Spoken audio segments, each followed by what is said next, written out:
Hai guys, kembali lagi bersama aku Yenti. Pada video kali ini aku akan menjelaskan tentang apa itu International Capital Budgeting dan International Financial Decision. Nah, kedua konsep ini sangat penting bagi perusahaan yang ingin berekspansi atau memiliki proyek ke luar negeri.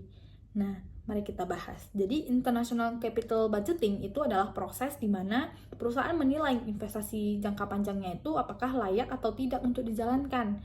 Lalu, bedanya dengan capital budgeting biasa apa? Kalau di sini kita itu mempertimbangkan bagaimana resiko nilai tukar, kemudian juga resiko dari negara yang akan kita tuju. Misalnya bagaimana inflasinya, kemudian juga kebijakan perpajakannya, politiknya, dan sebagainya. Jadi otomatis karena ini lintas negara, maka resikonya itu tentu saja menjadi lebih besar.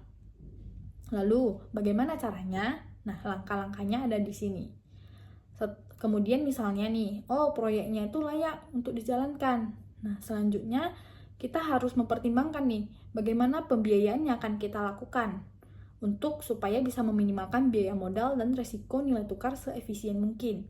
Nah, jadi perusahaan ada 3 pilihan.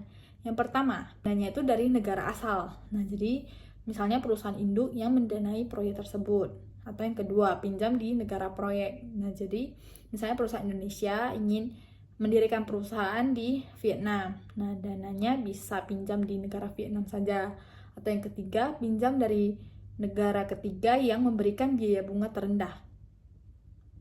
Jadi pinjamannya itu bukan dari negara asal ataupun dari negara yang akan kita tuju, tapi kita mencari negara yang memberikan biaya bunga pinjaman terendah. Nah, tentu saja pengambilan keputusan pembiayaan tersebut harus didasarkan atas pertimbangan nilai tukar, kemudian juga kebijakan perpajakan internasionalnya, dan biaya lindung nilainya.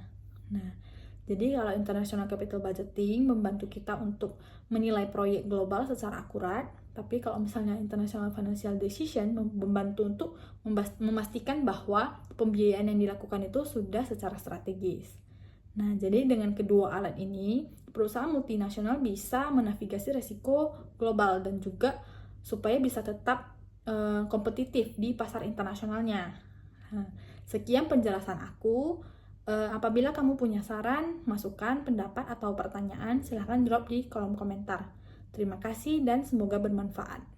Bye!